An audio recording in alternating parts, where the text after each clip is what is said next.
guys, this is Stormouse03, and this is my Witcher 2 Assassins of Kings Dark Difficulty walkthrough.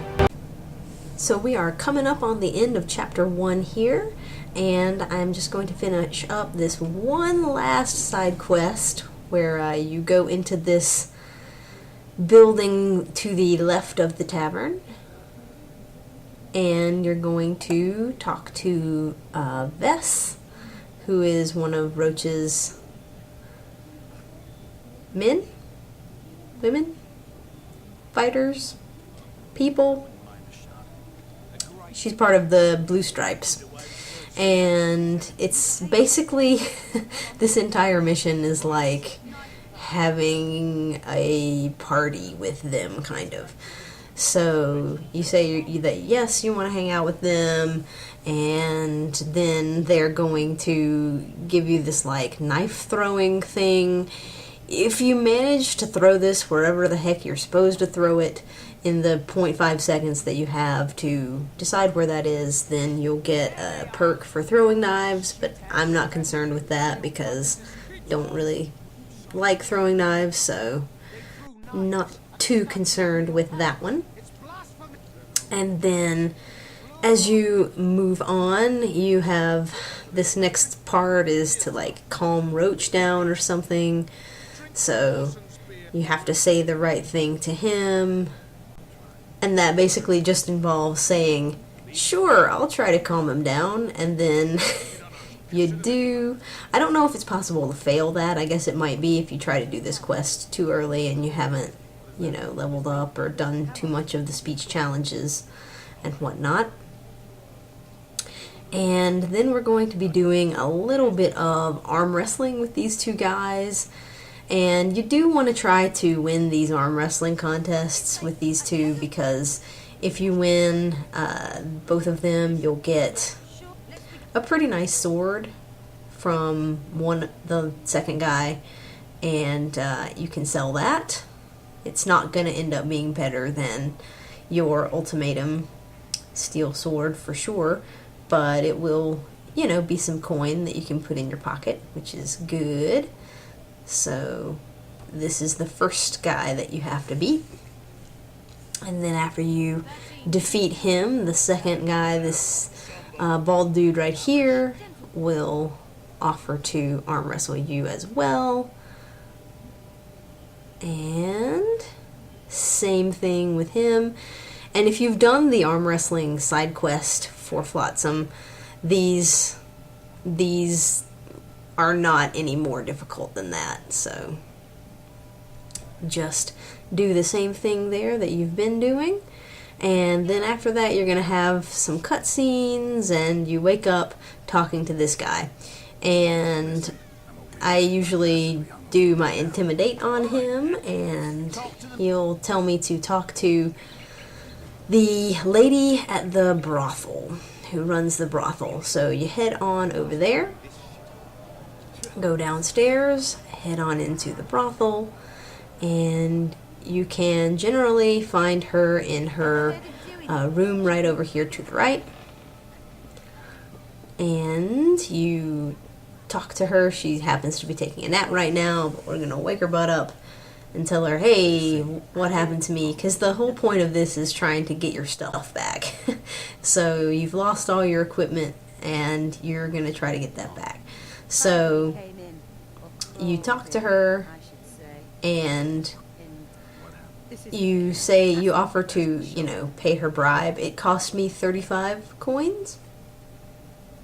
That may be different depending on your game or how much money you have, etc. But in any case, she directs you right back to the place where you started, the Blue Stripes base, and you just want to go in here and talk to Vess again and say, hey lady, where's my stuff? And she'll tell you that she so graciously put it all in a chest for you. And she also points out that you got this lovely tattoo on your neck, which you can get rid of. You can either get Triss to get rid of it for you, or you can get one of the mages in Chapter 2 to get rid of it for you. It's going to cost you some money getting the ingredients though, so I want to keep all my money that I can, so I'm not even going to bother with it. So you got your XP for finishing up this quest, and if you come back over here to this chest, you will get all of your equipment back, which is awesome. And you can continue looting the rest of this building. And then what I'm going to do is go and make sure to sell off any of the last things that I want to sell and get rid of, and make sure that, you know, I have all my equipment and stuff ready for the next fight. One last little pit stop here is going to be setting up a quest that we're going to complete in chapter 2. You want to go back to Louis Merce's house and ask him if you can use the mailbox that's on his desk. You want to save before you do this, because you're going to need to persuade him using the Axie sign, and I've had this fail before, and you know, if it fails, then you're gonna have a problem getting along with this quest. So just you want to make sure that you can pass that persuasion check, and that sets that up for the rest of that quest later on. Now I'm going to show you that I got all the materials that I need to build this Kayran trap.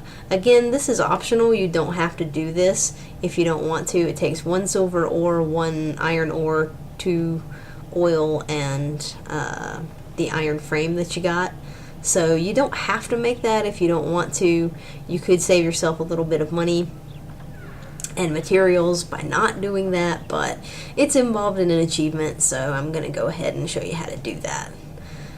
And once you are all prepared for one of the major boss fights for this chapter, you want to go upstairs over the tavern and talk to Sheila and tell her that you are ready to go fight the Kayran. So there's quite a bit of dialogue here that you can go through, but I'm just going to go ahead and say I'm ready so we can move on with the quest. You don't have to explore those dialogue options. And then you're going to meet her out here in the forest. You just follow your quest marker,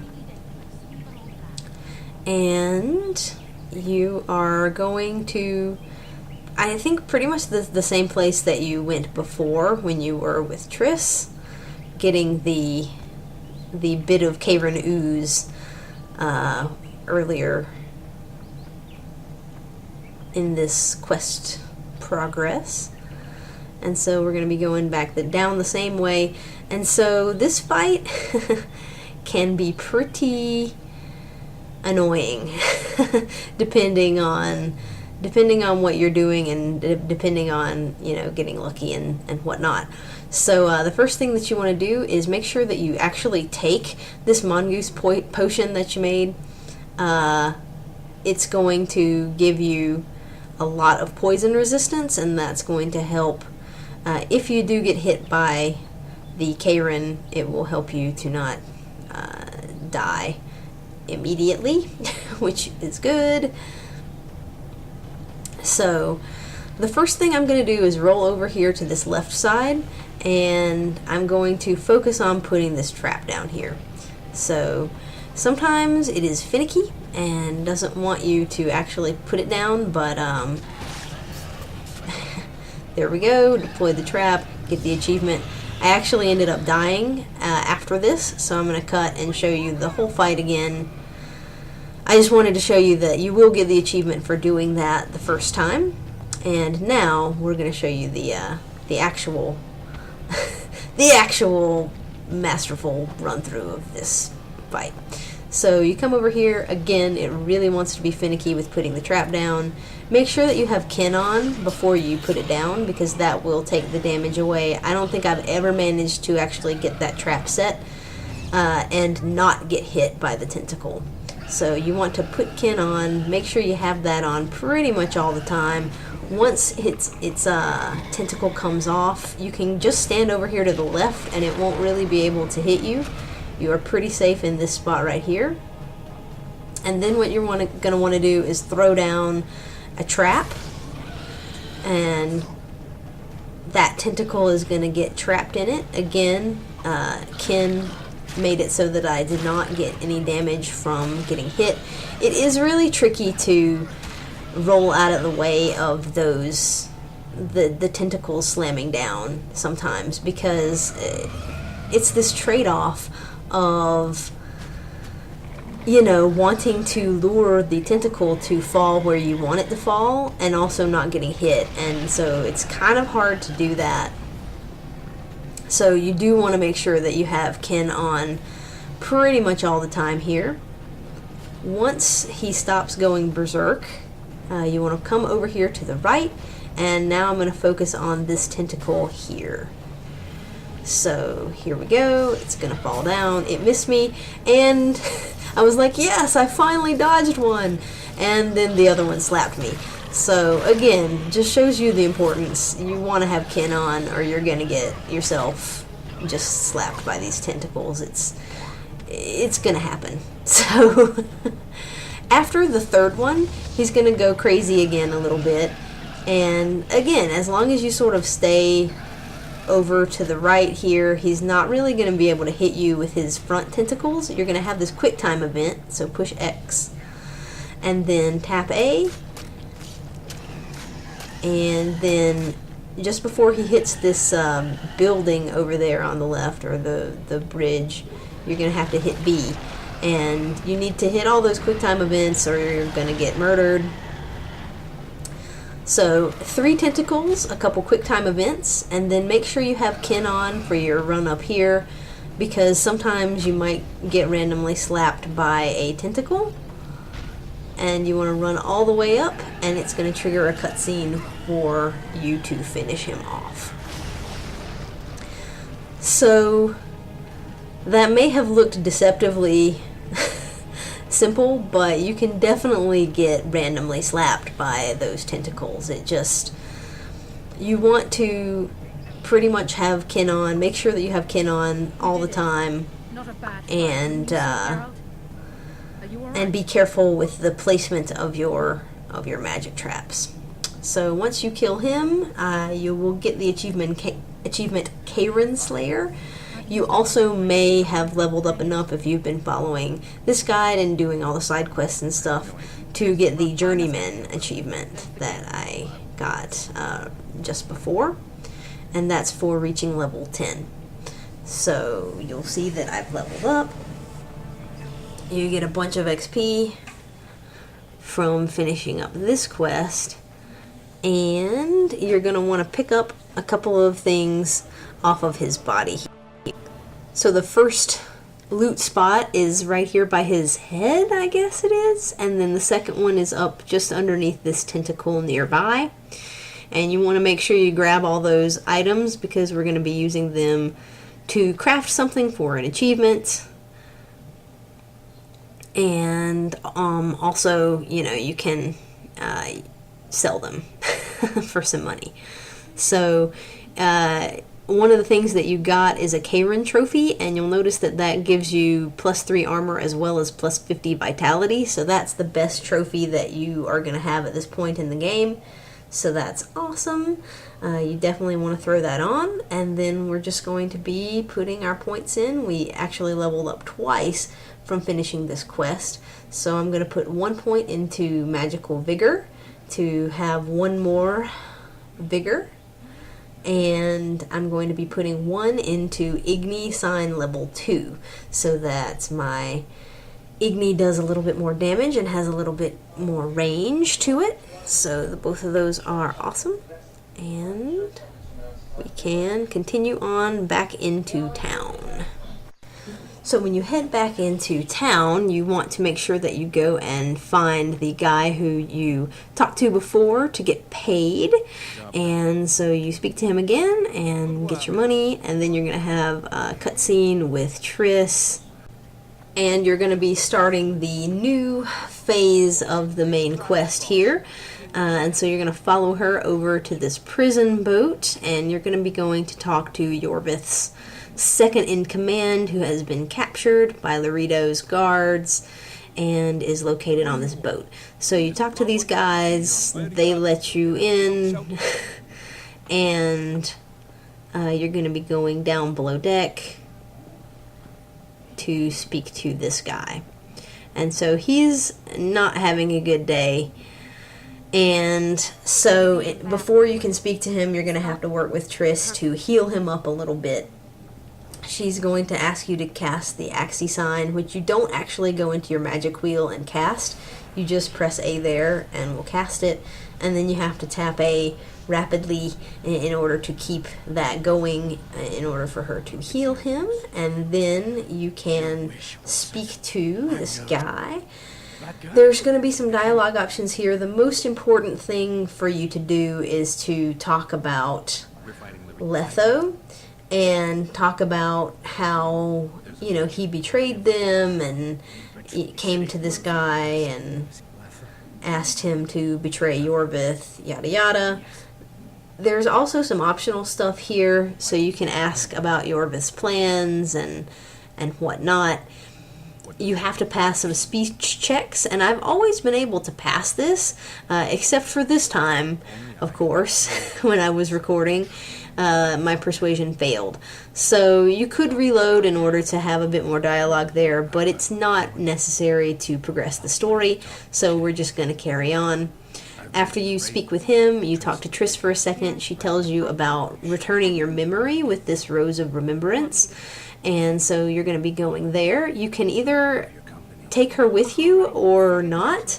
I'm going to choose to have her go with me to get the rose because of two reasons. One is that she helps during a fight to make it a little bit easier, and the other is because I just feel like the continuity of the story makes a lot more sense if you take her with you. You have this nice little conversation on the way there. Once you get to this area with this statue here, you're going to be able to take the rose. You can continue to listen to, you know, her talking about the story and the mythology of this place. And when you are done, you just want to pick the flower, you have some conversation with her, and then these three guys are going to attack you. This is the fight that I was saying she can really help you out here with these three guys. You don't have a lot of room to maneuver in this area. It's pretty small. And so she'll help by tossing fire at them, keeping them distracted, kind of stunning them like you saw her do with that guy right there. And, you know, any little bit of help that you can get during a fight is good. You don't often have companions, so it's nice to have a tiny bit of aid for once. So when you get through a cutscene, you will be down in an area up underneath the area where we just were.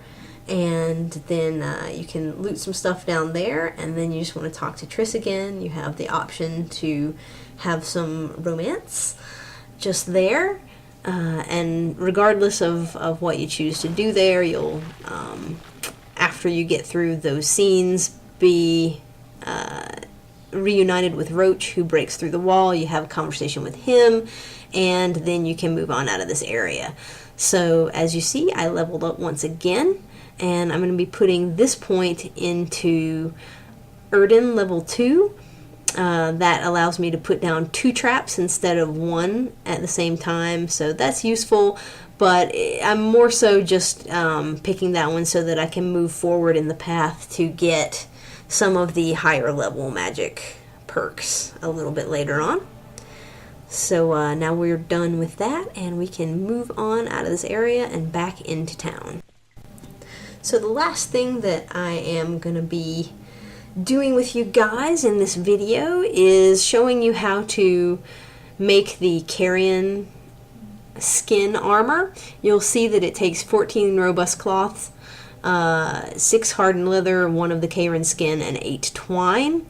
And this armor is pretty good, but it is not better than the Blasphemer's armor that we have. And so I'm purely showing you how to make this for the achievement. So what I'm going to do is make a save. so that I can load up once I get the achievement.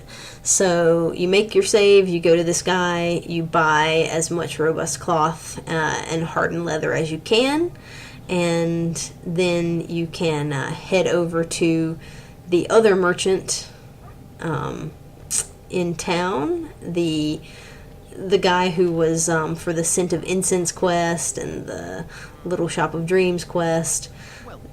He also sells all that stuff, so you can buy some stuff from him. These are also the places that you shopped for these materials back before when we were making the Blasphemer's armor. So basically you just go back and forth between them until you have enough materials to make the carrion skin armor. And then once you do, you can head over to the Dwarven Craftsman and have him craft it for you. So there you go. Once you've crafted that, your achievement should pop.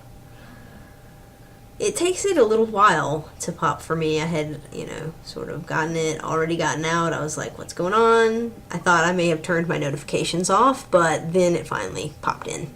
So there you go. That's Backbone, and that's for making that particular armor. I'll show you its stats in comparison to the Blasphemer's armor statistics, and you'll see that it's good armor, but it's nowhere near as good as the Blasphemer's set that we have. It is a good option, if you're not able to get that armor for some reason, but basically what we're going to want to do now after you get the achievement is load back up, and so you haven't wasted your money and stuff, and continue on with Chapter 1. So thanks for watching, guys. I will see you in the next video where we will be completing Chapter 1. See you there.